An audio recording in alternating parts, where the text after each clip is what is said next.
आप सभी का स्वागत और नमस्कार। आज दुनिया में लगभग 60,000 भाषाएं किसी न किसी रूप में बोली या समझी जाती है, लेकिन आने वाले समय में 90% से भी अधिक का अस्तित्व खतरे में है। यह कहे तो बिल्कुल अतिशयोक्ति नहीं होगी। भाषाओं के इस विलुप्तीकरण के दौर में हिंदी अपने आप को न केवल बचाने में सफल हो रही है, बल्कि उसका उपयोग, अनुप्रयोग निरंतर बढ़ता जा रहा है। और यह भाषा लगभग 1,500 वर्ष पुरानी है। इसमें 1.5 लाख शब्दावलियां समाहित है। हिंदी को अंतर्राष्ट्रीय दर्जा प्राप्त है, क्योंकि यह भाषा अन्य भाषाओं को, वे चाहे देशी हो या विदेशी भाषाओं को, न केवल स्वीकार करती है, बल्कि विश्व की समस्त भाषाओं को आत्मसात करने की क्षमता भी रखती है। आज विश्व के हर कोने में हिंदी का प्रचार प्रसार व्यापक हो रहा है। तो इस विषय पर हम आज वक्ता के रूप में डॉक्टर विजय तिवारी जी का वक्तव्य सुनेंगे और उनके वक्तव्य में हम हिंदी कल, आज और कल के बारे में विस्तार से जानेंगे। अखिल भारतीय साहित्य परिषद कर्णावती महानगर एकम से मैं डॉक्टर ख्याति पुरोहित पुनः आप सभी का स्वागत करती हूँ। और इस कार्यक्रम की शुरुआत करने से पहले हम सरस्वती वंदना करेंगे। या कुंदेन्दु तुषार हार धवला, या शुभ्रवस्त्रावृता, या वीणा वरदण्ड मण्डितकरा, या श्वेत पद्मासना, या ब्रह्माच्युत शंकर प्रभृतिभिः देवै सदा वन्दिता, सा मां पातु सरस्वती भगवती निःशेषजाड्यापहा,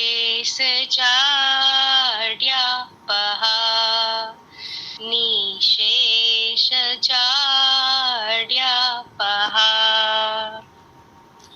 आज के हमारे कार्यक्रम के दो भागों में हम, जैसे कि हर प्रोग्राम में कार्यक्रम में बांटते, उस तरह आज के कार्यक्रम को भी हमने 2 भागों में बांटा हुआ है। पर आज के कार्यक्रम की खासियत ये है कि हमारे आज के जो वक्ता है वही हमारे कवि मित्र है। वे ही हमारे लिए कविता पाठ आज करेंगे। तो मैं हमारे वक्ता डॉक्टर विजय तिवारी जी का स्वागत करूं, उससे पहले मैं अखिल भारतीय साहित्य परिषद संस्था का छोटा सा परिचय देना चाहती हूँ। यह संस्था है वो वैचारिक और साहित्यिक संगठन है। सत्यम शिवम सुंदरम उसका मुद्रा लेख है। राष्ट्रीय पुनः निर्माण के व्यापक लक्ष्य को साथ लेकर साहित्य प्रेमियों का एक साहित्य राष्ट्रीय संगठन है। परिषद की स्थापना के बारे में यदि मैं बात करूं तो परिषद की स्थापना 27 अक्टूबर 1966 के दिन दिल्ली में हुई थी। और उनका जब प्रथम अधिवेशन हुआ था तो साहित्यकार जैनेन्द्र कुमार जी उनकी अधिवेशन की अध्यक्षता को शोभायमान रहे थे। परिषद अपने कई उद्देश्य के साथ चल रहा है आगे। भारतीय संस्कृति, भारतीय भाषा, भारतीय साहित्य के सच कहें तो संरक्षण के साथ आगे बढ़ना ही परिषद का उद्देश्य है। विविध कार्यक्रम का आयोजन हम करते रहते हैं। कार्यक्रमों में गद्य होते हैं, पद्य होते हैं। अच्छा, गद्य पद्य कार्यक्रम के बाद हम पुस्तक विमोचन के कार्यक्रम भी करते हैं, साहित्य सम्मानित भी करते हैं, साहित्यकारों का सम्मान कार्यक्रम भी होता है। परिषद की अपनी एक त्रैमासिक पत्रिका है साहित्य परिक्रमा, जो हिंदी भाषा में प्रकाशित होती है और वे हर 3 महीने में प्रकाशित होती है। तो पुनः आप सब साहित्य रसिकों को मैं वंदन और अभिनंदन करके आज के हमारे कार्यक्रम की शुरुआत करती हूँ। और कार्यक्रम के आज के हमारे जो वक्ता है डॉक्टर विजय तिवारी जी, उनके परिचय के बारे में यदि मैं बात करूं तो सामान्य रूप में अध्यापन का काम हमने ले लिया, अध्यापन की सेवा करनी शुरू कर ली, तो हमारा ये होता है कि चलो अध्यापन भी शुरू कर दे और साहित्य का काम भी करेंगे। कई अर्थ में तो ये भी रहता है कि अध्यापन का काम ही रहता है, साहित्य बाजू पर हो जाता है। पर हमारे जो आज के वक्ता है उनके लिए मैं ये कहूंगी कि उन्होंने अध्यापक के पद से स्वैच्छिक निवृत्ति लेकर अपने आप को पूर्णतः साहित्य के क्षेत्र में सेवारत कर लिया है। संस्थापक है वे, अध्यक्ष है साहित्य सेतु परिषद के, और पूर्णतः साहित्य का ही काम करते हैं। वे लिखते भी हैं और ऐसे कई साहित्यकार हैं जो लिखते हैं उनको मंच भी देते हैं, उनका जो साहित्य है उनको भी एक प्लेटफॉर्म मिलता रहता है, ऐसे उनकी प्रवृत्तियां हैं। अच्छा, विश्व हिंदी साहित्य संस्थान नाम से उनकी यूट्यूब चैनल भी चल रही है, vtlibrary.com। यह विश्व का सर्वप्रथम वेब पुस्तकालय है जो विजय तिवारी सर उसको चला रहे हैं। मैं उनके सम्मान के बारे में बात करूं तो 1, 2, 3, 5, 10 से ये अंक नहीं समाप्त हो रहे, लगभग 30 से भी अधिक सम्मान उनको मिले हुए हैं। और निर्जर, फल खाए सजर, आका बदल रहा है जैसे गजल संग्रह के साथ कई सारे पुस्तकों में उन्होंने अपनी साहित्य लेखनी के दर्शन करवाए हैं। तो इससे आगे मैं कुछ ना कहते हुए सर विजय तिवारी जी आपका स्वागत करती हूँ, और मैं इस मंच के जरिए हमारे सारे जो प्रतिनिधि, हम जो सारे स्वयंसेवक हैं, हम जो सभ्य हैं, उन सभी की ओर से मैं आपका स्वागत करती हूँ। बहुत बहुत धन्यवाद ख्याति जी। और विशेष रूप से अखिल भारतीय साहित्य परिषद की ओर से आयोजित इस कार्यक्रम में आपने मुझे याद किया। सबसे पहले तो मां शारदे के श्री चरणों में नतमस्तक होते हुए आप सबका आभार ज्ञापित करता हूं। ऐसी बेहतरीन संस्था जो 1966 से इस देश में कार्यरत है, इतने लंबे अरसे से किसी भी साहित्यिक संस्था को जीवित रखना, उसे संचालित किए रखना, उसे गतिमान बनाए रखना, ये अपने आप में एक बहुत बड़ी उपलब्धि है या बहुत बड़ी सिद्धि है। अगर ये कहा जाए तो कोई अतिशयोक्ति नहीं। और ये मेरा सौभाग्य है कि ऐसी बेहतरीन संस्था के तहत आज मुझे आमंत्रण प्राप्त हुआ है और मैं उस संस्था के तत्वावधान में ख्याति जी की वजह से जुड़ पाया हूं और अपना वक्तव्य यहाँ दे पाया हूं। तो ख्याति जी और आपकी पूरी टीम को मैं हृदय से आभार ज्ञापित करता हूं। जहां तक हिंदी की बात है, अब मैं सीधे विषय पर आ जाऊं, क्योंकि समय कम है मेरे लिए। क्योंकि हिंदी विषय पर अगर बोलना हो, मुझे जैसे समय दिया गया है 9 से 10 का 1 घंटे का समय, तो जहां तक मैं समझता हूं मेरे लिए ये समय कम है। ऐसा विषय जो इतना गहन है, इतना गहरा है, इतना अपने आप में विविधता को लिए हुए है कि उस पर इतने समय में बोलना बड़ा मुश्किल है। और वो भी उस समय जब हम अपने ही देश में आजादी का अमृत महोत्सव मना रहे हो, आजादी के 75 वर्ष पूरे हो गए। ऐसे समय में हम हिंदी दिवस मना रहे हैं, हिंदी सप्ताह मना रहे हैं, हिंदी पखवाड़ा मना रहे हैं। ऐसे समय पर हिंदी विषय पर बोलना ये मेरे लिए कम समय, लेकिन फिर भी मैं कोशिश करूंगा कि मैं जहां तक हो सके अपने विचारों को आप सब तक पहुंचा सकूं। हिंदी के लिए आज इस समय ये कहना, वैसे तो मेरे लिए ये बड़ी दुखद स्थिति है। मेरे लिए, मेरा अपना विचार है कि हम हिंदी दिवस मना रहे हैं। हमने कभी नहीं सुना कि जापान में जापानी दिवस मनाया गया या चीन में चीनी दिवस मनाया गया, है ना, फ्रांस में फ्रेंच दिवस मनाया गया।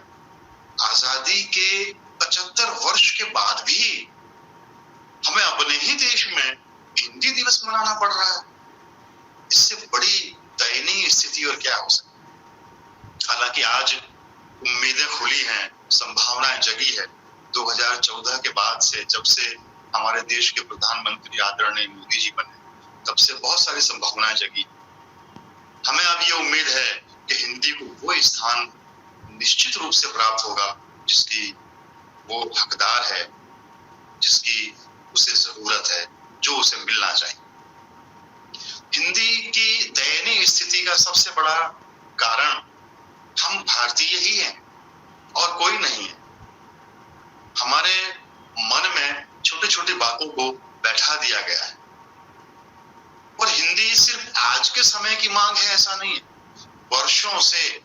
वर्षों पहलों से, सदियों से राज दरबारों में, कवि पंडितों में, तीर्थ स्थानों में, पर्यटन केंद्रों में, व्यापारिक केंद्रों में भावों के आदान प्रदान की जो सर्वमान्य भाषा थी वो हिंदी ही थी। ऐसी सर्वस्वीकृत भाषा के लिए ये कहना कि हिंदी थोपी जा रही है, यह गलत है।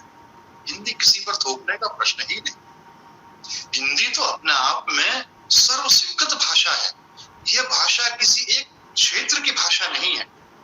ये भाषा किसी एक विशेष सीमा में बंधी हुई भाषा नहीं। ये वो भाषा है जिसने विश्व की तमाम सीमाओं को तोड़ करके बाहर की ओर निकल चुकी है। ऐसा कहा जाता है कि कहने वालों के लिए तो अब कोई रोक टोक है नहीं, लेकिन वो कभी कभी कह देते हैं कि हिंदी में पुस्तकें नहीं हैं, हिंदी में शब्दकोश की कमी है, लेकिन ये गलत है।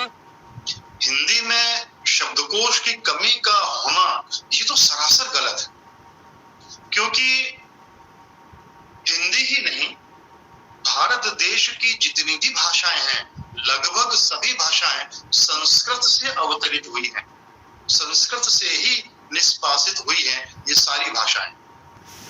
और संस्कृत भाषा से आज भी हिंदी और देश की प्राय लगभग सभी भाषाएं वो संस्कृत से अपना शब्द भंडार समृद्ध करती।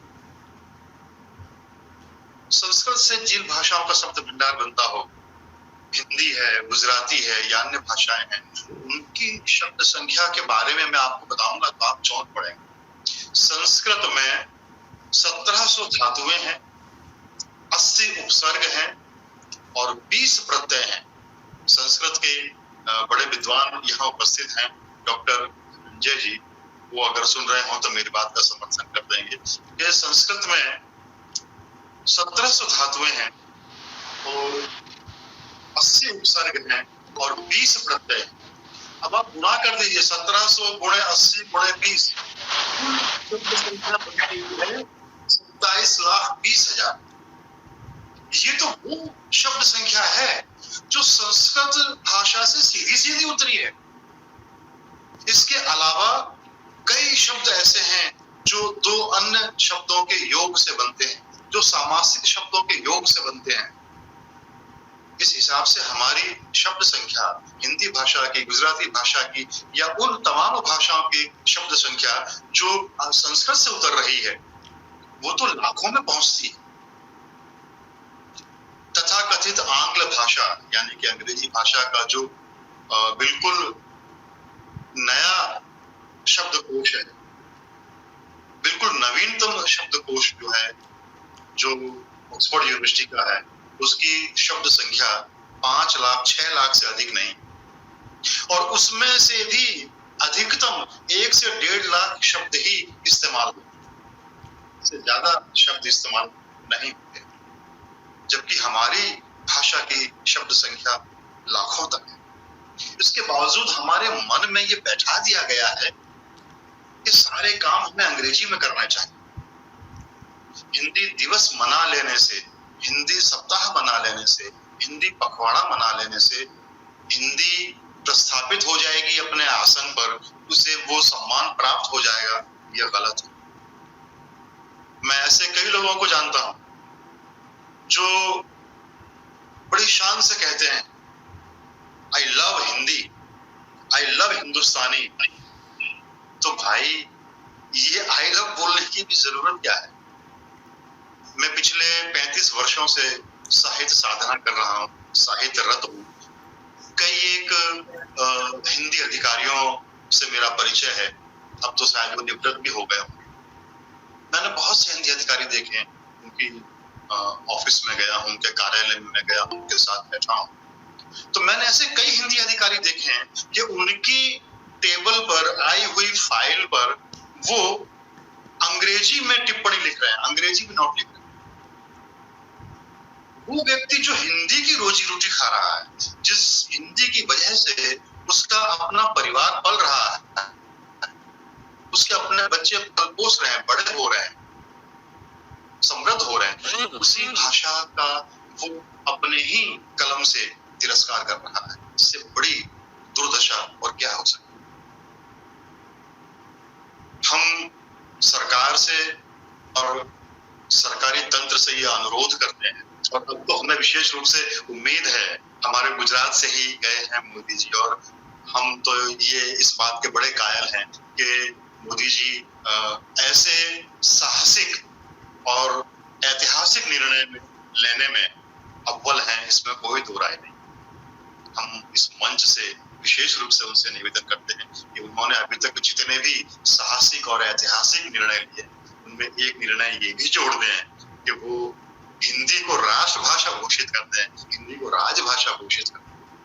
अभी तक ये है कि लोग कह रहे हैं कि हिंदी को राष्ट्रभाषा बनाने के लिए आंदोलन कर रहे हैं, रैलियां कर रहे हैं, धरने कर रहे हैं।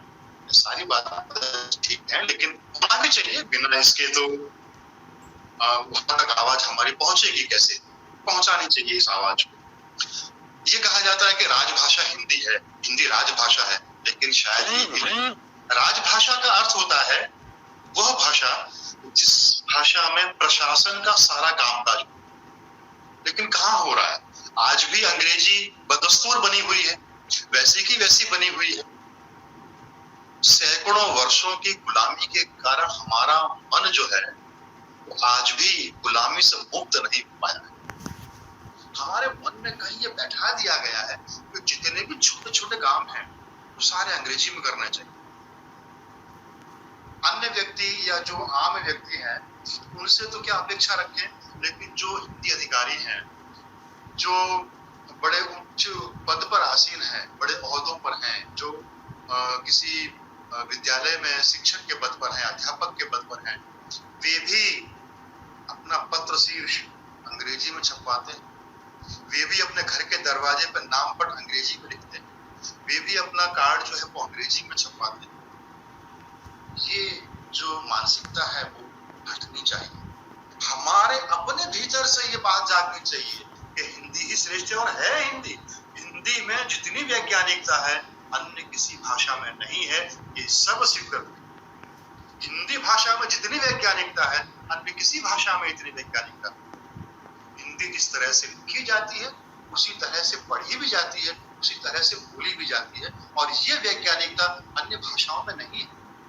अंग्रेजी के बहुत सारे शब्द ऐसे हैं जिनकी वर्तनी या उनकी स्पेलिंग अलग अलग है, उच्चारण एक है लेकिन लिखा कुछ जाता है, पढ़ा कुछ जाता है। प्रत्येक भाषा अपने आप में श्रेष्ठ है, अंग्रेजी बुरी भाषा नहीं है। भाषा का अर्थ ही है कि व्यक्ति के अपने अंदर के प्रकाश को बाहर विकीर्ण करना, बाहर तक पहुंचाना। तो भाषा तो प्रत्येक श्रेष्ठ है, लेकिन किसी एक भाषा को सर्वश्रेष्ठ मान करके हम अपनी ही भाषा को तिरस्कार की दृष्टि से देखें, ये गलत है। जितने छोटे छोटे काम हैं, जैसे कि चेक लिखना, तो हम अंग्रेजी में लिखेंगे और अंग्रेजी में हस्ताक्षर करें। अगर धनादेश प्रपत्र भर रहे हैं तो अंग्रेजी में लिखेंगे, अंग्रेजी में हस्ताक्षर करें। रेलवे आरक्षण प्रपत्र भर रहे हैं तो वो भी अंग्रेजी में। हमारे मन मस्तिष्क में ये बैठा दिया गया है कि ये जितने छोटे छोटे काम हैं इन्हें अंग्रेजी में ही करना चाहिए। अगर हमने इसे अपनी राष्ट्रभाषा में या अपनी प्रांतीय भाषा में किया तो देखने वाला हमें हीन दृष्टि से देखेगा, हमें छोटा समझेगा। एक छोटा सा वाकया मुझे याद आया कि मैंने एक सज्जन व्यक्ति को चेक दिया, क्योंकि मैं गुजरात प्रदेश में रहता हूँ, तो जितना प्रेम, जितना स्नेह मुझे हिंदी से है, उससे कहीं ज्यादा प्रेम, उससे कहीं ज्यादा स्नेह मुझे गुजराती भाषा से थी। और बहुत ज्यादा है। मैंने जिस व्यक्ति को चेक दिया तो मैंने गुजराती में चेक लिखा, शब्द में भी और अंकों में भी, और हस्ताक्षर तो मैं हिंदी में ही करता हूँ तो मैंने हिंदी में हस्ताक्षर कर लिए। जैसे ही उन्होंने चेक लिया, उन्होंने देखा और बड़े ताज्जुब के साथ उन्होंने कहा, अरे साहब तुम्हें तो भणेला छोड़े। मैं क्या कह रहे हो यार, मैं भणेला हूँ इसीलिए तो गुजराती लिख रहा हूँ भाई। अगर भणेला नहीं होता तो 4 शब्द अंग्रेजी के सीख लेता, वही लिखता रहता। मन में ये बैठा दिया गया है कि जो गुजराती में लिख रहा था वो पढ़ा हुआ नहीं है, पढ़ा लिखा व्यक्ति नहीं है। ये कैसी मानसिकता बन गई है। मुझे बहुत अच्छी तरह याद है, एक कवि सम्मेलन में मैं गया था और कवि सम्मेलन समाप्त होने के बाद डॉक्टर ख्याति जी जैसी कोई खुशी महिला रही होगी तो उन्होंने आकर के सबके पास गई, मेरे पास भी आई कि आप अपना नाम पता इस डायरी में लिख दें, हमें भी एक कार्यक्रम का आयोजन करना है, तो हम जब भी कार्यक्रम आयोजित करेंगे आपको याद करेंगे। मैंने उनसे डायरी ली नाम पता लिखने के लिए, तो देखा कि मुझसे पहले जो 4-5 कवियों ने अपने नाम पते लिखे थे सारे के सारे अंग्रेजी में लिखे हुए। ये वो व्यक्ति थे, ये वो कवि थे जो अभी 5 मिनट पहले मंच से हिंदी की तरफदारी कर रहे थे, न जाने हिंदी के लिए क्या क्या कह रहे थे, लेकिन अपना नाम पता अंग्रेजी में लिख रहे थे। अरे भाई, जो डाकिया है वो हिंदी जानता है, वो प्रांतीय भाषा जानता है, उसे आप अंग्रेजी क्यों सिखा रहे हैं? क्यों जबरन उससे कह रहे हैं कि आप अंग्रेजी में ही पढ़ो, आप हिंदी में क्यों नहीं लिख रहे हैं? और ऐसा नहीं है कि हिंदी किसी एक प्रदेश की भाषा है, ऐसा नहीं है। हिंदी वो भाषा है जिसमें प्रत्येक राज्य का साहित्यकार मिल जाए। अन्य भाषा में शायद न मिले, गुजराती भाषा या पंजाबी भाषा या बंगाली भाषा में साहित्यकार पूरे देश में न हो, लेकिन हिंदी एक ऐसी भाषा है जिसके साहित्यकार उत्तर भारत में ही नहीं, दक्षिण भारत में, पूर्व भारत में, पश्चिम भारत में, सभी जगह मिल जाएंगे। ये हमारे देश की सबसे बड़ी विशेषता है। सिर्फ बंगाल में अगर हम कहें तो बंगाल में क्षिति मोहन सेन हिंदी साहित्य के श्रेष्ठ साहित्यकारों में से माने जाते हैं। राजा राम मोहन राय, मनमथ नाथ गुप्त, ये हिंदी साहित्य के पुरोधा हैं बंगाल में। आज भी ये तो बहुत पुराने नाम हैं, आज के समय में भी पश्चिम बंगाल में एक से एक हिंदी के साहित्यकार हैं। महाराष्ट्र में से अनंतराम शेवड़े, प्रभाकर माचवे, मुक्तिबोध, कितने बेहतरीन नाम है, कितने दिग्गज नाम है। महाराष्ट्र में जहां हिंदी भाषा मूल भाषा नहीं है, इसके बावजूद भी गुजरात में हमारे महात्मा गांधी जी, दयानंद सरस्वती जी कैसे श्रेष्ठ नाम है। कन्हैयालाल, माणिकलाल मुंशी, पंजाब में उपेंद्रनाथ अश्क हैं, यशपाल हैं। प्रत्येक प्रांत में एक भी प्रांत, एक भी राज्य ऐसा नहीं है जहां हिंदी के साहित्यकार नहीं।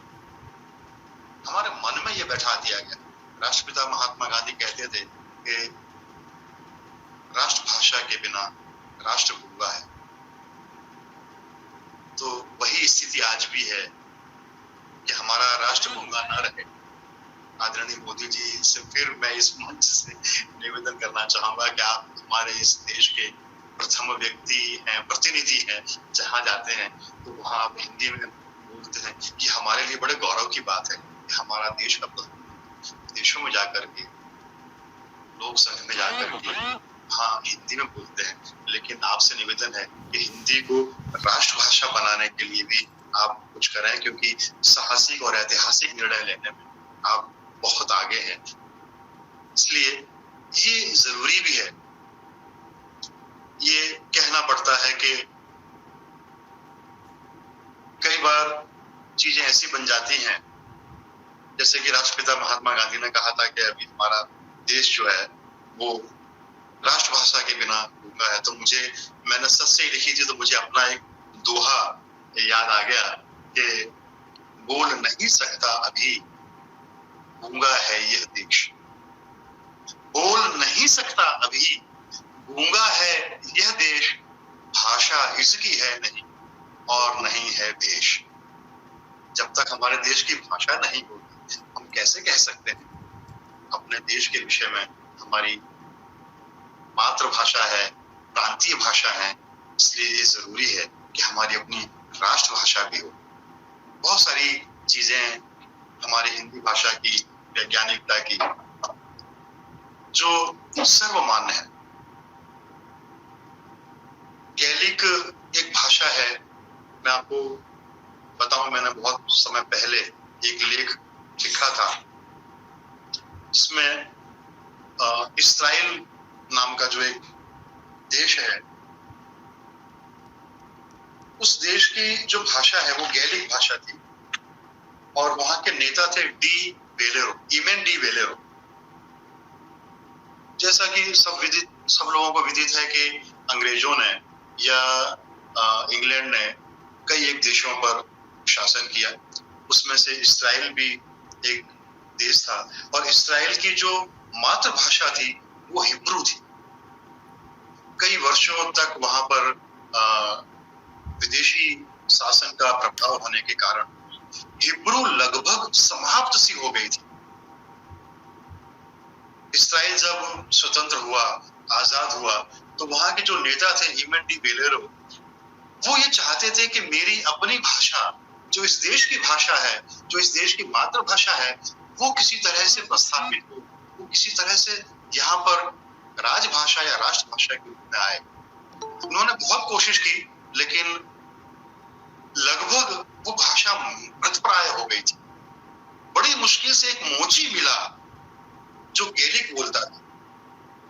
उस मोची के साथ बैठ करके उन्होंने गैलिक भाषा सीखी और सीखने के बाद तुरंत ही 1 सप्ताह के भीतर ही उन्होंने इस्राइल में हिब्रू को राष्ट्रभाषा घोषित कर दिया। दूसरा भी एक राष्ट्र है, लेकिन ये सब छोटे छोटे राष्ट्र हैं। इसलिए अगर कोई ये कहे कि भाई ये तो बहुत छोटे छोटे राष्ट्र हैं, बहुत छोटे देश हैं, वहां की जनसंख्या कम है, इसलिए वहां पर ये संभव है, लेकिन हमारा भारत देश विविधताओं से भरा हुआ है, वहां ये संभव होना मुश्किल है, तो ये कहना भी गलत है। क्योंकि चीन इस विश्व का सबसे बड़ा देश है और चीन का उदाहरण सबसे श्रेष्ठ उदाहरण माना जा सकता है, क्योंकि चीन में आज भी टिकटों पर, सिक्कों पर, साइन बोर्ड पर, हर जगह पर चीनी भाषा का ही प्रभुत्व है। और चीनी भाषा और साथ साथ में एक ऐसा देश जिसने टेक्निक के लिए या आज के समय में आधुनिक दौर में जो सर्वश्रेष्ठ माना जा रहा है, जिसने बहुत प्रगति की है, ऐसा देश जापान। वहां पर भी प्रत्येक जगह पर जापानी भाषा का ही प्रभुत्व है। और ये दोनों देशों की जो भाषाएं हैं वो यकीनन, सच मानिए आप, वो भाषाएं न होकर के चित्रलिपि है और ये चित्रलिपि सहस्त्रों में है।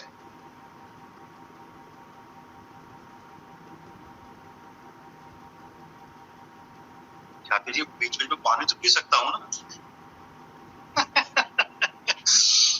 तो ये चित्रलिपियां हैं और इनमें चित्रों की संख्या जो है वो सहस्त्रों तक जाती है, जिनका लिखना, टंकन करना, मुद्रण करना बड़ा मुश्किल है, बड़ा कठिन है।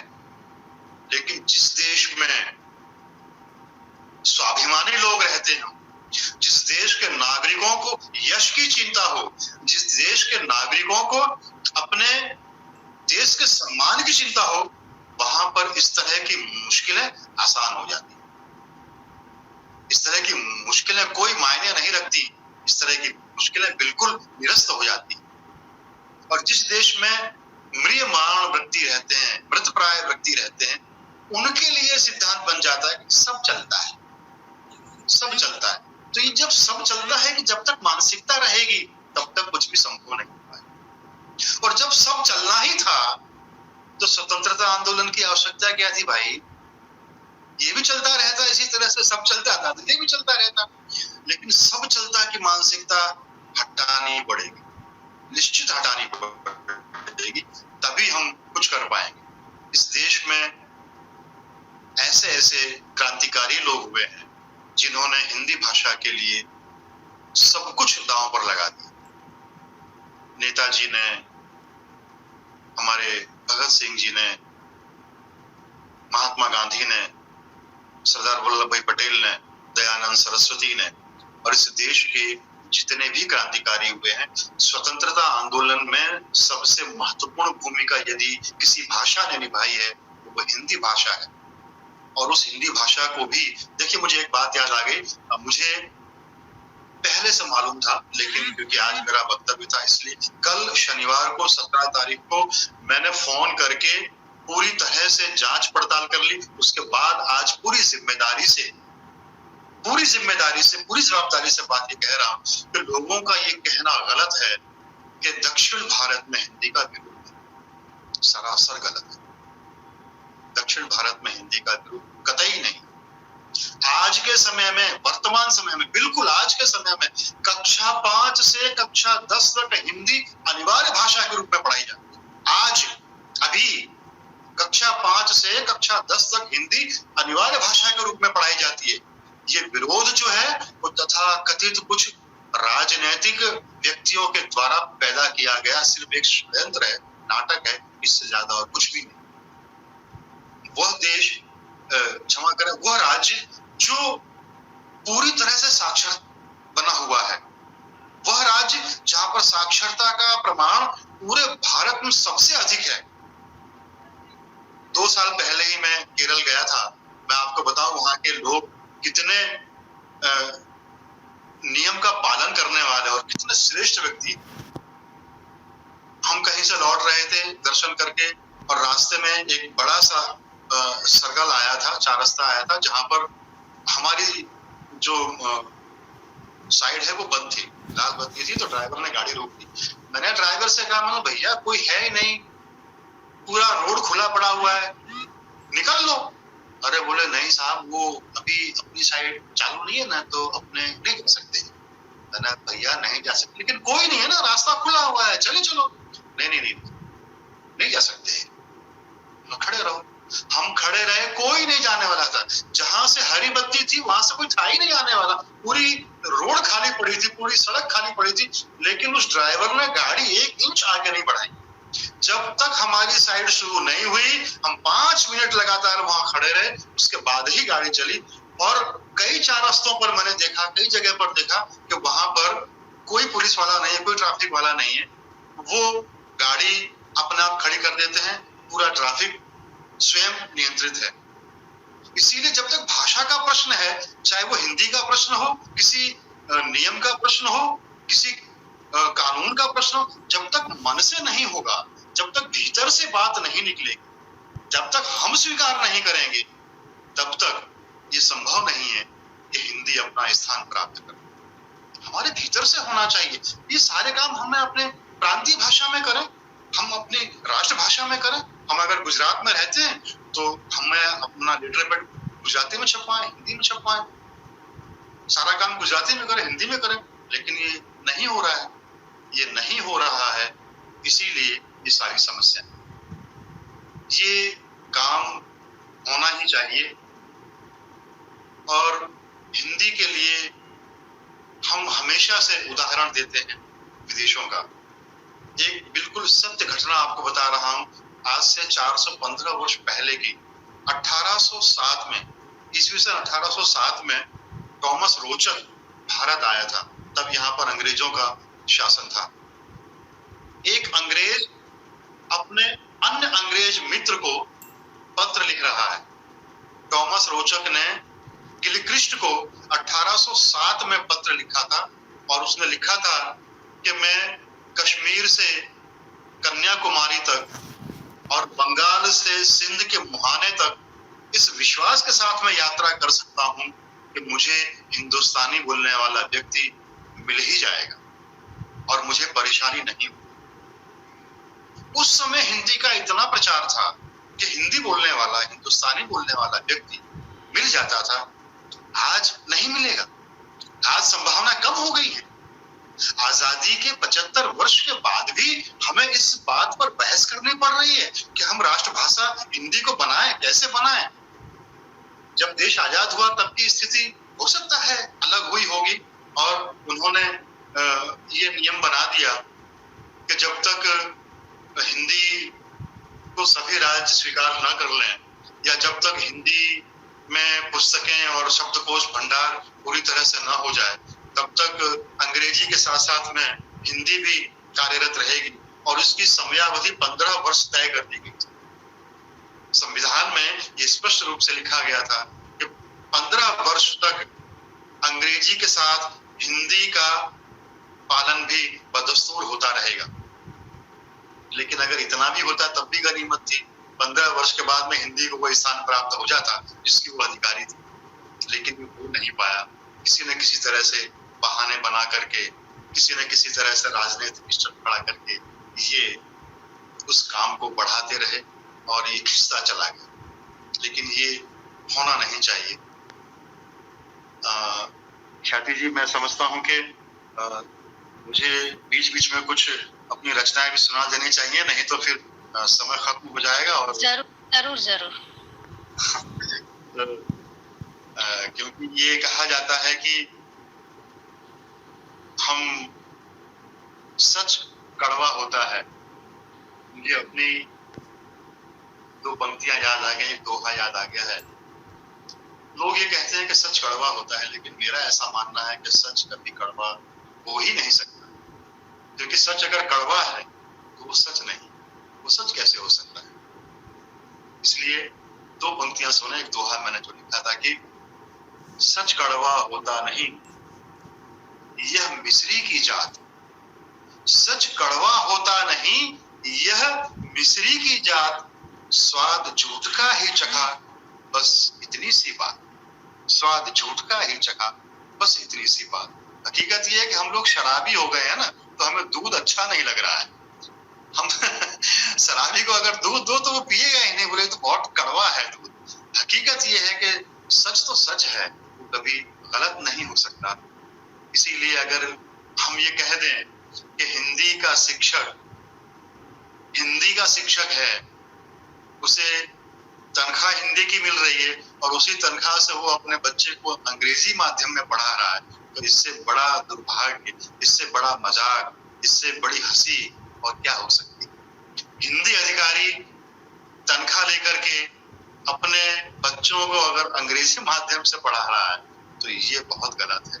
वो अपना विजिटिंग कार्ड अंग्रेजी में छपवा रहा है, वो अपना चेक अंग्रेजी में लिख रहा है। हिंदी अधिकारी अगर अपनी टेबल पर आई हुई फाइल पर हिंदी की बजाय अंग्रेजी में टिप्पणी लिख रहा है तो ये गलत है, ये नहीं होना चाहिए। मेरा सादर अनुरोध है ऐसे लोगों से। ये तभी संभव है जब हम मन से भी स्वतंत्र हो जाएं, हम मन से भी आजाद हो जाएं। एक 2 पंक्ति और सुने कि तन से तो आजाद हैं, मन है अभी गुलाम। तन से तो आजाद हैं, मन है अभी गुलाम। इसीलिए यूरोप को झुक झुक करें सलाम। इसीलिए यूरोप को झुक झुक करें सलाम। ये स्थिति अभी बनी हुई है, लेकिन जिस दिन इस देश के प्रत्येक नागरिक के मन से गुलामी की भावना निकल गई, जिस दिन इस देश के प्रत्येक नागरिक के मन में आत्मविश्वास जाग गया, स्वाभिमान जाग गया, उस दिन बड़े जोर शोर के साथ में, बड़ी खुशी के साथ में, बड़े उत्साह और के साथ में ये कहना पड़ेगा कि भय दिखलाना छोड़ दे, लेकर थोड़ी आग। भय दिखलाना छोड़ दे, लेकर थोड़ी आग। हम तो हंसकर खेलते सूरज से भी भाग। हम तो हंसकर खेलते सूरज से भी भाग।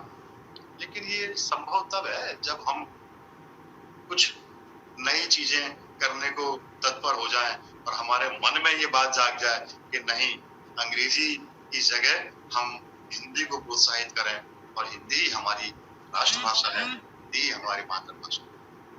लीजिए गजल के चंद अशार पेश कर रहा हूँ। एक मतला और स्वागत है। अशार देखें कि ये न समझो कि कलम ही में चला सकता हूं। मतलब यूं कहा है कि ये न समझो कि कलम ही में चला सकता हूं, आप बड़े वक्त तो शमशीर उठा सकता हूं। आप बड़े वक्त तो शमशीर उठा सकता हूं, और तू है दुश्मन तो तेरा खून बहा सकता हूं। तू है दुश्मन तो तेरा खून बहा सकता हूं, और अगर यार है तो जान लुटा सकता हूं। और अगर यार है तो जान लुटा सकता हूं। और ये शेर देखें कि ऐ खुदा मुझसे तू जन्नत न बचा पाएगा, ऐ खुदा मुझसे तू जन्नत न बचा पाएगा, इस जमी पे मैं उसे खींच के ला सकता हूं। इस जमी पे मैं उसे खींच के ला सकता हूं। आप पत्थर पे भी फूलों को लगा सकते हैं, आप पत्थर पे भी फूलों को लगा सकते हैं। मैं हवा में भी नए फूल खिला सकता हूं। मैं हवा में भी नए फूल खिला सकता हूं। और आप समझे मुझे मौम का पुतला ही मगर, आप समझे हैं मुझे मौम का पुतला ही मगर, मैं तो फौलाद को भी मौम बना सकता हूं। मैं तो फौलाद को भी मौम बना सकता हूं। और आप क्या चीज हैं मैं गीत गजल से अपने, आप क्या चीज हैं मैं गीत गजल से अपने, चांद सूरज ये सितारे भी नचा सकता हूं। चांद सूरज ये सितारे भी नचा सकता हूं। ये चांद सूरज सितारे नचाने का तेवर कवि ही कर सकता है। और मत्ते का शेर समाज फरमाए देखें कि ऐ विजय मेरी कलम में है करामात बड़े, ऐ विजय मेरी कलम में है करामात बड़े, आग पानी में भी चाहूं तो लगा सकता हूं। आग पानी में भी चाहूं तो लगा सकता हूं। ये न समझो कि कलम ही में चला सकता हूं, आप बड़े वक्त शमशीर उठा सकता हूं। और बहुत खूब, शुक्रिया। ऐसे ही बस थोड़ा बहुत लिखता रहता हूँ। मेरी दो गजल संग्रह जो प्रकाशित हुए, 3 गजल संग्रह, उसमें से 2 गजल संग्रह तो गुजरात हिंदी साहित्य अकादमी ने ही पुरस्कृत कर दिए। तो ये मेरे लिए थोड़ा सौभाग्य रहा। मेरी अपनी रचनाएं गुजरात के कक्षा 11 की पाठ्य पुस्तकों में चल रही हैं, गुजरात के विद्यार्थी पढ़ रहे हैं, तो ये मेरे लिए थोड़ा सौभाग्य की बात है। और आप जैसे विद्वत जन मिल जाते हैं, सलाह देते हैं, तो थोड़ा मेरा उत्साह बढ़ जाता है। हमारे सौभाग्य की बात है कि आप वक्तव्य के लिए हमें समय दे पाए हैं। एक गजल अगर आपकी इजाजत हो तो एक मतलब जरूर सर, जरूर सर। बिल्कुल तरोताजा गजल है। देखें कि गमों में हंसना हंसाते रहना कमाल ये है, गमों में हंसना हंसाते रहना कमाल ये है, खुशी की धारा बहाते रहना कमाल ये है, खुशी की धारा बहाते रहना कमाल ये है।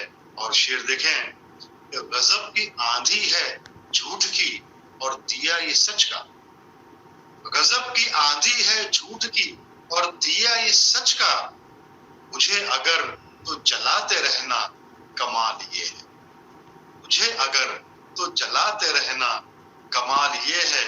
और ख्याति जी देखें कि जरा सी बातों पे रूठ जाना यही है फितरत, जरा सी बातों पे रूठ जाना, जरा सी बातों पे रूठ जाना यही है फितरत, मगर उन्हीं से निभाते रहना कमाल ये है, मगर उन्हीं से निभाते रहना कमाल ये है।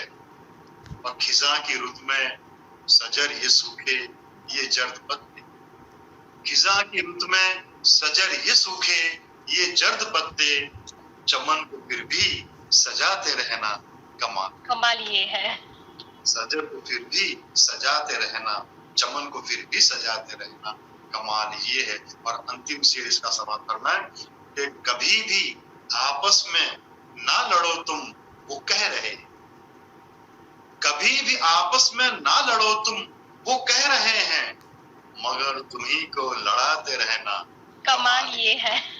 मगर तुम्ही को लड़ाते रहना कमाल ये है। और बहुत खूब। 4 पंक्तियां एक और देख लें, समय हो रहा है तो मैं सोच रहा हूँ कि अपनी रचनाएं अधिक से अधिक जरूर नहीं जरूर तो एक मतला और 2-3 शेर देख लें कि जिंदगी में तो इतना करो कम से कम। बिहार में एक गायक हैं और मुंबई में डॉक्टर पवन शर्मा बहुत अच्छे गायक हैं और 2-3 लोगों के मैं नाम भूल गया। कई लोगों ने मेरी बहुत सारी गजलें गाई हैं, उसी में से एक गजल आपको सुना रहा हूँ कि जिंदगी में तो इतना करो कम से कम, जिंदगी में तो इतना करो कम से कम, झूठ में एक सच भी कहो कम से कम। जिंदगी में तो इतना करो कम से कम, झूठ में एक सच भी कहो कम से कम, और ख्वाब में भी मसीहा न बन पाओगे, ख्वाब में भी मसीहा न बन पाओगे, पहले तुम आदमी तो बनो कम से कम। वाह क्या खूब। आदमी तो बनो कम से कम, और इस जमाने पे चाहे यकीन मत करो, इस जमाने पे चाहे यकीन मत करो, बात मेरी मगर मान लो कम से कम, बात मेरी मगर मान लो कम से कम। आज की जो समसामयिक स्थिति है, आज की इस भौतिकवादी सुविधा भोगी जो हमारी संस्कृति बन गई है, उस पर 4 पंक्तियां देखें कि बंद कमरों में कभी भी रोशनी मिलती नहीं, बंद कमरों में कभी भी रोशनी मिलती नहीं, द्वार मन के बंद हों तो जिंदगी मिलती नहीं। बंद कमरों में कभी भी रोशनी मिलती नहीं, द्वार मन के बंद हों तो जिंदगी मिलती नहीं। और आज भौतिकवाद में और इस मशीनी दौर में, आज भौतिकवाद में और इस मशीनी दौर में शाम की रौनक सुबह की ताजगी मिलती नहीं, शाम की रौनक सुबह की ताजगी मिलती नहीं। ये हो गया है हमारे देश में इस तरह से, और हमारे ही देश में नहीं, विश्व में हर जगह ये स्थिति है कि जो भौतिकवादी सुख सुविधा भोगी संस्कृति हो गई है, वहाँ हर जगह यही हाल है। ये कुछ समय पहले एक सम्मान समारोह में मुझे जाने का मौका मिला, और मौका क्या मिला सच पूछो तो मैं समय न होने के बावजूद वहां गया था, और इसीलिए गया था कि मैं देखूं वो सम्मान समारोह कैसा हो रहा है। तो उस सम्मान समारोह को देखने के बाद में एक शेर मन में गूंजा, एक शेर बना, और उस शेर को निभाने के लिए मुझे एक गजल के, तो वो गजल सुन लीजिए, वो सुन लीजिए कि मतलब यूं हुआ है कि देखिए आ गए हम कहां से कहां, देखिए आ गए हम कहां से कहां, बस पतन ही पतन है वहां से यहाँ। देखिए आ गए हम कहां से कहां, बस पतन ही पतन है वहां से यहाँ। और ये खुशामद सिफारिश भी है एक हुनर, ये खुशामद सिफारिश भी है एक हुनर, सीख ले तू इसे पाएगा दो जहां, सीख ले तू इसे पाएगा दो जहां। और जिस शेर को कहने के लिए मुझे गजल कहनी पड़ी, जो शेर कहना पड़ा, वो शेर यूं था कि ये खुशामद सिफारिश भी है एक हुनर, सीख ले तू इसे पाएगा दो जहां। और ये शेर विशेष रूप से देखें कि शीर्ष का मान सम्मान पा जाओगे, शीर्ष का मान सम्मान पा जाओगे, बस मिलाते रहो उनकी ही हाँ में हाँ, बस उनकी ही हाँ में हाँ। बिल्कुल रियलिटी, वास्तविकता है इस शेर में। मैंने वो सम्मान समारोह बड़ी मुश्किल से झेला, 1-1.5 घंटे में मैं वहां बैठा रहा, मेरा मन जानता है मैं कैसे बैठा रहा, लेकिन बस वो सम्मान समारोह होता रहा, मैं तालियां बजाता रहा। हालांकि सब लोग ये जान रहे थे, जो वहां उपस्थित सब जान रहे थे कि हो क्या रहा है, लेकिन कोई बोल नहीं रहा था। तो वो बिल्ली के गले में घंटी कौन बांधे, वो वाली बात थी। तो देखिए आ गए हम कहां से कहां, बस पतन ही पतन है वहां से यहाँ, और शीर्ष का मान सम्मान पा जाओगे, बस मिलाते रहो उनकी ही हाँ में हाँ। अंतिम शेर इस गजल का यूं है कि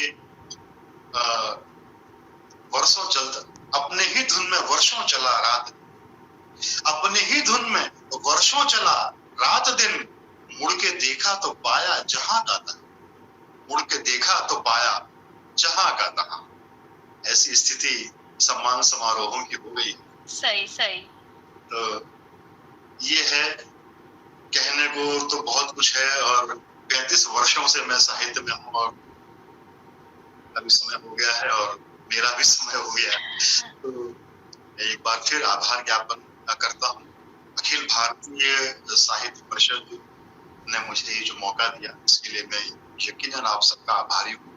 और विशेष रूप से जो इस मंच से कहना चाहता हूँ, वो ये कहना चाहता हूँ कि हमने अपने प्रदेश से इस देश को एक महान व्यक्तित्व दिया है, एक महान चेहरा दिया है। उसी चेहरे से, उसी व्यक्तित्व से आज फिर इस मंच से मैं करबद्ध प्रार्थना करता हूँ हमारे आदरणीय प्रधानमंत्री मोदी जी से, इस मंच से फिर करबद्ध प्रार्थना है कि वे साहसिक और ऐतिहासिक निर्णय लेने में श्रेष्ठ है।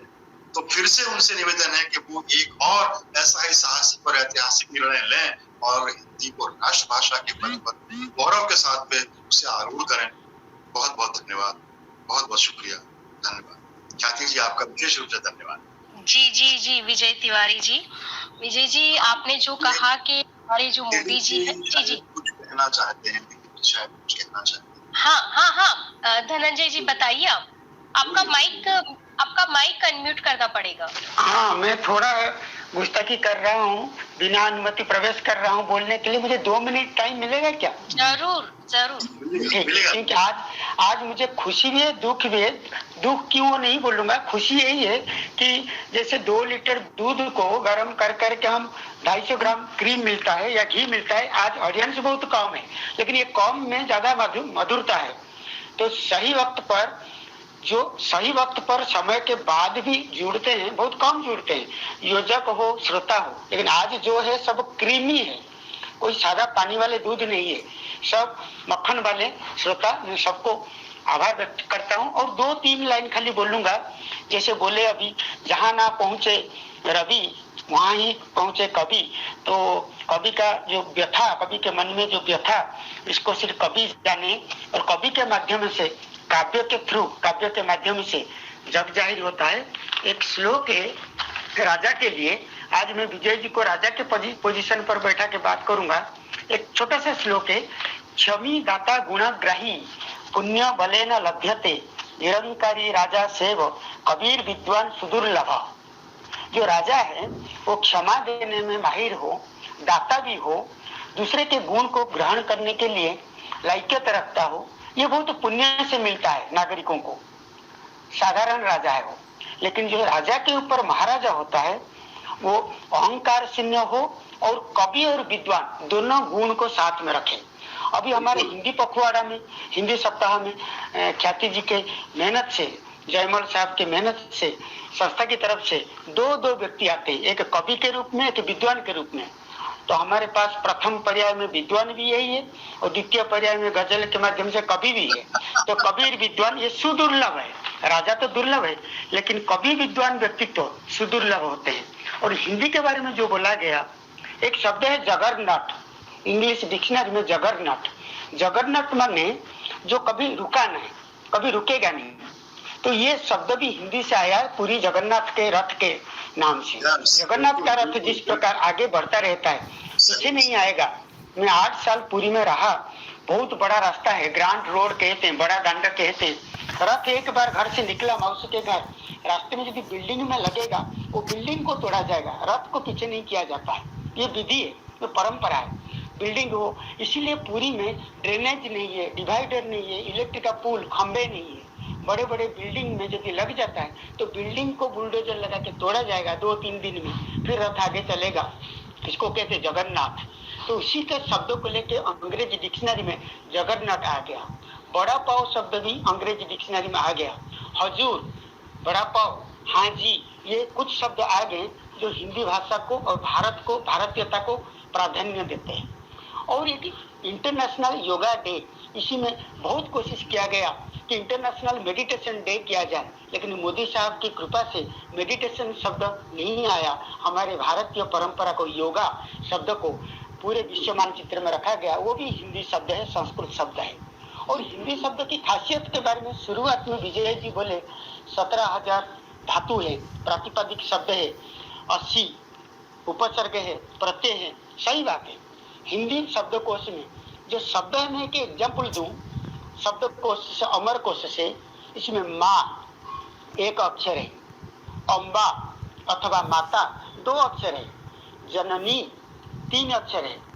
इसी प्रकार माँ, रमा, कमला, विष्णु पत्नी, कमला लोचनी, ये सब कमला लोचनी, ये शब्द में अलग अलग शब्दों में अलग अलग अक्षर की संख्या है। इसके पीछे भी एक गूढ़ रहस्य है। हम जब छंद के हिसाब से, लय के हिसाब से हम कभी भी श्लोक लिखते हैं, कविता लिखते हैं, जहाँ पर 2 अक्षर कमी है वहाँ पे माता लगा दो, जहाँ 1 अक्षर है वहाँ माँ लगा दो, जहाँ 3 अक्षर की जरूरत है जननी लगा दो। ये अंग्रेजी फारसी वालों के लिए पास ये शब्द भंडार नहीं है। एक बात।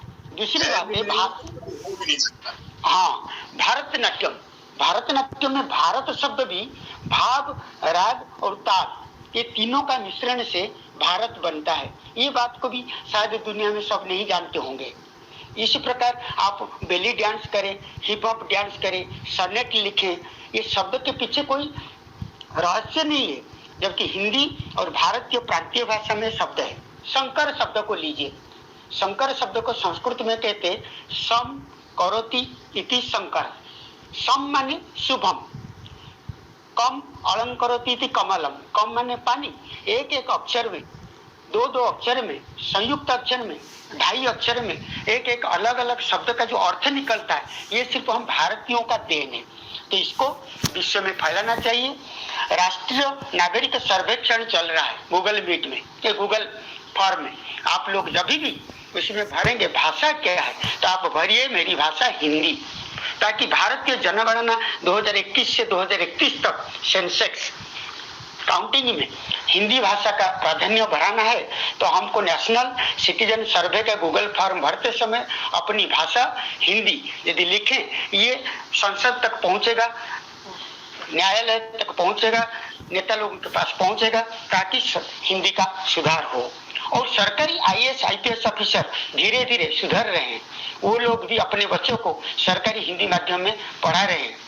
कोविड के कारण ट्यूशन फी, स्कूल फी के कारण बहुत सारे प्राइवेट स्कूल से, खास करके गुजरात में सरकारी स्कूल को अभिभावक आ रहे हैं। ये एक शुभ संकेत है हिंदी के प्रति और सरकारी सिस्टम के प्रति विश्वास के प्रति। तो बस मैं यही बोलूंगा, इतना ही बोलूंगा। साथ में आसाम से यूनिवर्सिटी से प्रोफेसर रुणिमा शर्मा मैडम ज्वाइन किए थे, शक्ति प्रज्ञा आचार्य ओडिशा से ज्वाइन किए थे, डॉक्टर त्यागी, कामिनी त्यागी, डॉक्टर गायत्री ध्यानी मेरे स्कूल से ज्वाइन किए थे, राजीव सिंह तो आए थे। सब कार्य व्यस्तता के कारण और विलंबित प्रहर में सब अपने अपने काम में चले जाते हैं। कोई बात नहीं, ऐसे धीरे धीरे सबके पास संस्था के बारे में परिचय मिल रहा है, सबके पास हमारे ऐसे विद्वत प्रवर लोगों का भाषण श्रुति मधुर हो रहा है। और आने वाला समय में और भी वक्ता जुड़ेंगे, और भी श्रोता जुड़ेंगे और संस्था आगे बढ़ेगी, यही कामना के साथ नमस्कार। धनंजय जी, आपका यहाँ पर उपस्थित रहना मेरे लिए बड़े सौभाग्य की बात रही। आप जैसे मित्रों को पाकर मैं धन्य हो गया हूँ। और मुंह बड़ी बात है, क्या करें हम तो हमारे शहर में है, इसलिए तो इनसे परिचय बहुत देर में हुआ, ये बड़ी ताज्जुब की बात है। नहीं, दिया के नीचे अंधार होता है। मैं सूरत में रहते अहमदाबाद वालों को पहचान लिया, मैडम को। आप अहमदाबाद में, इसको कहते दिया के नीचे अंधेरा।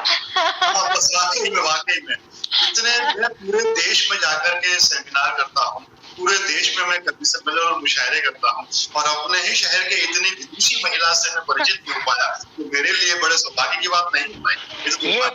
ये एडिटर है और साहित्यिक कार्यक्रम में सक्रिय है और बहुत अच्छी इंसान है। बस एक ही लाइन अच्छी। आप सब लोगों की विनम्रता ही ये सब बुलवा रही है। और सच में जैसे विजय सर, जैसे आप बात कर रहे हैं धनंजय सर की, तो मेरी उनसे मुलाकात पिछले साल सितंबर महीने में ही उज्जैन में हुई थी।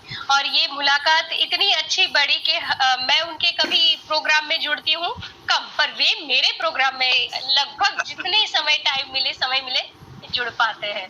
और उनका आपने धनंजय सर, आपने अच्छा किया कि आपने बीच में ही बोल दिया कि भाई मुझे बोलना है, तो मुझे जो कहना था ना वो आपने ही कह दिया। तो ये बहुत अच्छा हुआ। आज तो शुरू से आप तो शुरू से प्लान बनाया ना, वक्ता और कविता काव्य पाठ दोनों को आपको परिचय भी कम देना था, तो मुझे कुछ कहना ही नहीं था।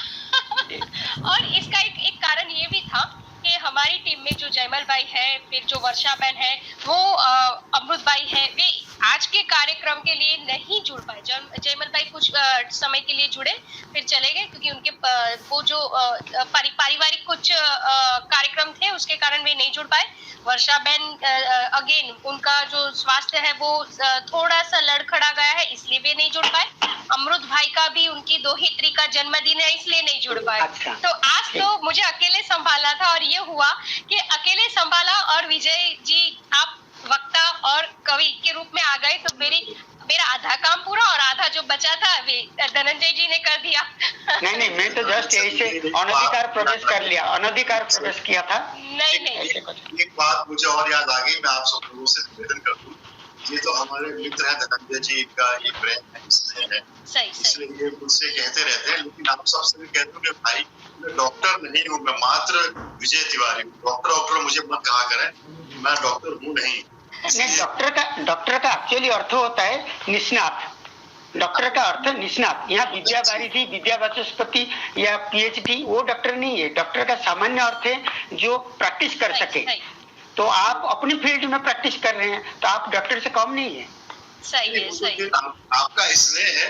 ऐसा ही एक बार हुआ नेपाल में, हिमालयनी टीवी है, हिमालयनी टीवी ने मेरा इंटरव्यू लिया। मैं नेपाल गया था, तब हिमालयनी टीवी ने मेरा इंटरव्यू लिया।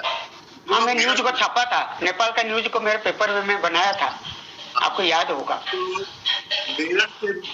मेरठ के कार्यक्रम में हिमालयनी टीवी नेपाल से आई, और वो क्योंकि मेरा पहला इंटरव्यू था वो, तो मैं इधर से थोड़ा नर्वस था। मंच पर हूँ और हजारों की तादाद में लोग बैठे हों सामने, तो मैं कभी नर्वस नहीं होता, बड़ा आनंद आता है। लेकिन कैमरे के सामने इंटरव्यू देना वो मेरा पहला वक्त था। अच्छा, वो मुझे बार बार doctor Vijay ji, doctor Tiwari ji, doctor मैं कुछ मुझे जो पूछते रहे, मैं उन प्रश्नों को उत्तर देता रहा। उन्होंने वो इंटरव्यू जो है वो साक्षात्कार वायरल कर दिया, अपने टीवी पर चला दिया, देश में भी कई जगह पर चला। तो हमारे ही प्रदेश में, हमारे ही शहर में मेरे कुछ विशेष मित्र बोले आप डॉक्टर कब से हो गए? अब मैं क्या जवाब देता उनको? मैंने कहा भैया मैं नहीं हूँ यार, वो कह रहे थे तो मैं कुछ कह नहीं पाया। तो वो बड़े मजाक में मुझसे कहते रहे, इसलिए फिर से मैं एक बार मजाक न बन पाऊं, इसलिए आप सबसे कह रहा हूँ भैया मैं डॉक्टर नहीं। किस्सा आपने बहुत ही बढ़िया याद किया। और बात बोलूं, और एक बात बोलूं, एक लाइन बोलूं कि जो डॉक्टर होते हैं ना, जो नाम के होते हैं ना, काम के नहीं होते। जो काम के होते हैं नाम के नहीं होते हैं। तो बात वो है, मैं भी डॉक्टर हूँ, आप भी सुने, मैं भी डॉक्टर हूँ। मैं ख्याति मैडम को नहीं बोल रहा हूँ, विजय जी से बात कर रहा हूँ। मैं भी डॉक्टर हूँ, लेकिन मेरा भी इतना दूर तक पहुँच नहीं है जितना विजय जी का पहुँच है। तो कभी कभी जलन भी होना स्वाभाविक है, इंसान हूँ, तो दुख से। चलिए ठीक है, फिर कल मिलेंगे। आपने थोड़े में बहुत कुछ कह दिया। और मैं पहले से बोल रहा हूँ, ये ख्याति जी के लिए नहीं था, नॉन डॉक्टर वालों के लिए था, इसलिए। आप बिल्कुल भी चिंता ना करें, मुझे जल्दी बुरा लगना नहीं है किसी भी बात का, मेरा स्वभाव भी नहीं है। फिर एक बार विजय तिवारी जी, आपका हृदय पूर्वक धन्यवाद कि आपने हमें बहुत ही सुंदर हिंदी कल, आज और कल वक्तव्य से जो बहुत सारी जानकारियां दी, बहुत सारी माहिती दी और वक्तव्य की शुरुआत से लेकर अंत। अब मुझे लग रहा है कि शायद इनके नेटवर्क में कोई इश्यू बना है। हाँ, है ना धनंजय जी, इनके शायद नेटवर्क में कोई इश्यू लगा है। ये जो कोई नहीं, शायद वो स्वाभाविक रूप से शायद बंद कर दिए वीडियो। नहीं, आई थिंक मुझे लग रहा है कि इनके नेटवर्क में इश्यू है, वो वहीं चिपक गई है तस्वीर। अच्छा, हाँ, मुझे कोई नहीं, एक बार फिर से विजय जी आपका धन्यवाद। और अंत तक जो लोग जुड़े हुए हैं, लोकेश मिश्रा जी, शक्ति प्रज्ञा आचार्य जी, कुसुम तिवारी जी, आप सभी का हृदय पूर्वक आभार। कार्यक्रम को हम अंतिम मोड़ पर ले जाकर हम अभी हमारा जो परंपरा हमारी चलती है कि शांति पाठ करेंगे, तो आज धनंजय जी आप ही शांति पाठ करेंगे।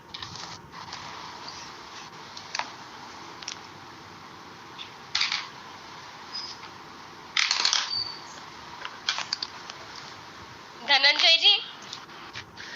हाँ जी, एक्चुअली शांति पाठ के लिए मैं शक्ति प्रज्ञा जी से अनुरोध करूंगा। वो बहुत अच्छी तरह वैदिक मंत्र करते हैं। शक्ति प्रज्ञा जी, आप सुन पा रहे हैं?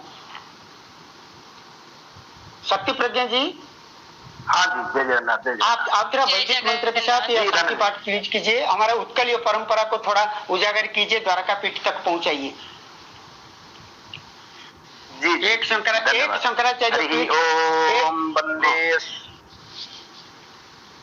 हाँ बोलिए। ओम वंदे श्री शारदां देवी विष्णुवादी पंचदेवता गुरु च रामचंद्रम च वासुदेवं ध्यानकं शुक्लां धर्मान् शेषेण पावनानि च सर्पशः युधिष्ठिरं शान्तनवं पुनरेवायुवाक्षमिस्तां धारायितुवाशंवाग्निनादां व्रतो भवः धन जन गोप लक्ष्मी परिपूर्णां तवाग्रतः धर्मावतारं लोकानां वर्णानां सतकारिकां वर्णाधेयं व्रतो वाक्यं भावयन्तं परमतपः जगन्नाथस्य कृपादासं जगन्नाथं व्रतनं रवं जायन्तां व्रतो घोषं जायति वर्तदा स्मितां ॐ पूर्णमदः पूर्णमिदं पूर्णात् पूर्णमुदच्यते पूर्णस्य पूर्णमादाय पूर्णमेवावशिष्यति। ओम सहना भवतु सहनौ भुनक्तु सह वीर्यं कर्वावहै तेजस्विनावधितमस्तु मा विद्युषावहै। ओम यो